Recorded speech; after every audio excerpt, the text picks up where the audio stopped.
C'est sans aucun doute la revue de presse la plus pimentée du PAF. Voici Natacha Polony. Bonjour Natacha. Bonjour Bruce, bonjour Julie bonjour. Et bonjour à tous.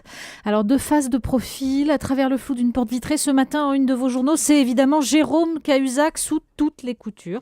Le Figaro, Cahuzac, la démission choc. Aujourd'hui en France, la chute. La Nouvelle République, exit Cahuzac et Libération, son compte est bon. Son compte est bon à la une de Libé. Voilà pour les titres. Et maintenant, à l'intérieur des journaux, les éditorialistes, que disent-ils sur Jérôme Cahuzac ? 3 mois, presque 4, c'est long. Très long quand on est assis sur un siège éjectable, philosophe Pascal Coquy dans les dernières nouvelles d'Alsace. Et ressurgit un peu partout le conseil de François Rebsamen à François Hollande, à la prochaine boulette, tu ne laisses plus passer, t'en vires un n'importe lequel pour l'exemple. L'histoire est capricieuse, écrit Denis Domain dans la Nouvelle République. Les cancres resteront un moment au chaud un moment encore sous les lambris de leur ministère. Jérôme Cahuzac était compétent, il faut le dire à l'imparfait désormais. Et pourtant, il était très sûr de sa réussite, Jérôme Cahuzac. Fin novembre, écrit Anne Revent dans le Figaro, quelques jours avant que l'affaire n'éclate, il n'écartait pas l'hypothèse de Matignon. Certains médias ne l'avaient-ils pas comparé à l'ex-premier ministre Alain Juppé ? Alors justement, il aurait dû se méfier quand même, avec une comparaison comme ça. Mais le débat qui pointe ce matin n'est pas celui-là. Dans Libération, Éric de Couty rappelle la présomption d'innocence et précise. Il appartient donc maintenant au juge et non pas au justicier de dire si oui ou non l'ancien ministre a bénéficié d'un compte occulte en Suisse. Et oui, tout le problème est là. La démission de Cahuzac sonne comme la victoire de Mediapart. Le site se paye même le luxe d'ailleurs d'une analyse comparée entre ces fameuses révélations et le communiqué du procureur. Et les inrecuptibles qui ont été bien inspirés cette semaine consacrent justement un dossier au site d'information en ligne qui fête ses 5 ans. Il faut dire que le directeur éditorial Frédéric Bonneau y est pigiste occasionnel. Bon.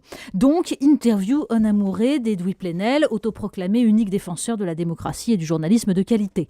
Sans qu'il y ait bien sûr la moindre réflexion dans l'interview sur ce journalisme qui a pris l'habitude de se faire le relais de délateurs intéressés et qui se drape souvent dans les faits quand il manie encore plus souvent l'idéologie et les interprétations biaisées. Alors, on peut reconnaître, et il faut le faire ce matin, la qualité journalistique de Mediapart, mais il faut aussi s'interroger sur cette prétention à une vérité pour le moins totalitaire et à une démocratie qui affirme les droits individuels contre la République.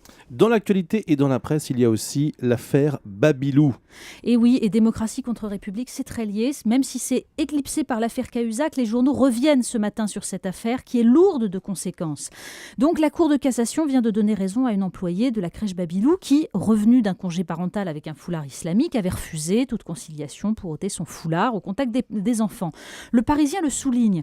Les juges de la Cour de cassation ne se sont pas contentés de juger d'éventuels vices de forme. Ils ont argumenté sur le fond. Mais l'analyse la plus fine est à lire dans Les Échos, où Nicolas Barré critique cette conception, je cite, étriquée de l'application du principe de laïcité. Il nous dit que les acteurs privés sont priés, quel que soit leur domaine d'action, y compris la petite enfance, de se débrouiller. Il est clair, conclut Nicolas Barré, que les entreprises sont d'autant plus mal préparées à ce phénomène que le discours public est tout autre. On continue de réaffirmer des principes alors que ceux-ci, sur le terrain, se vident de leur substance. Alors, il est question du voile aussi, mais alors en Turquie. Oui, hasard des choix rédactionnels. Le Monde, qui est daté de ce matin et donc paru hier midi avant le jugement, nous donne à lire un reportage où on nous raconte comment le voile islamique conquiert peu à peu l'espace public en Turquie contre la laïcité stricte imposée autrefois par Atatürk. L'interdiction de porter le voile, plaide le ministre du Travail, donc islamiste dit modéré, n'est compatible ni avec les droits de l'homme, ni avec les principes démocratiques. Mais oui, c'est tout le problème de la démocratie libérale conçue comme la simple extension des droits individuels, sans valeur commune. Elle signe sa propre mort. Et puis, il est question de l'attaque du RER avec un éclairage intéressant dans le Figaro, je crois. Oui, parce que Libération et le Parisien reviennent évidemment sur les faits, donc c'est cette espèce d'attaque de diligence. Mais dans les pages Paris du Figaro, on a surtout les chiffres de l'insécurité dans les transports. Une explosion des vols à la tire, plus 20% en un an. En janvier 2013, écrit Jean-Marc Leclerc, la statistique officielle s'est mise à s'affoler dans les réseaux ferrés d'Île-de-France. Un démenti aux articles, notamment sur le site Mediapart, qui nie toujours le phénomène. Le clin d'œil du jour. Eh bien, le site RageMag revient sur une étude de l'Université d'État de San Diego observant l'augmentation de 30% des comportements narcissiques chez ses étudiants entre 1982 et 2009. Résultat, ils se considèrent assez talentueux et promis à un succès certain pour délaisser la connaissance, au point que le temps consacré aux études a considérablement diminué. Alors, suite un long article qui nous décrit les narcisses modernes, c'est assez amusant, de Nicolas Anelka à Bernard Tapie, avec une photo de la pochette de son disque, c'est vraiment superbe. En passant par Facebook, le closer de Monsieur et Madame Tout-le-Monde, et même jusqu'à Mohamed Merah, le Dark Vador de l'Empire du narcissisme. Les droits individuels et la reconnaissance contre les valeurs communes. Vous voyez, c'est le débat crucial ce matin, mais ça l'est pour longtemps. C'était Natacha Polony pour la revue de presse.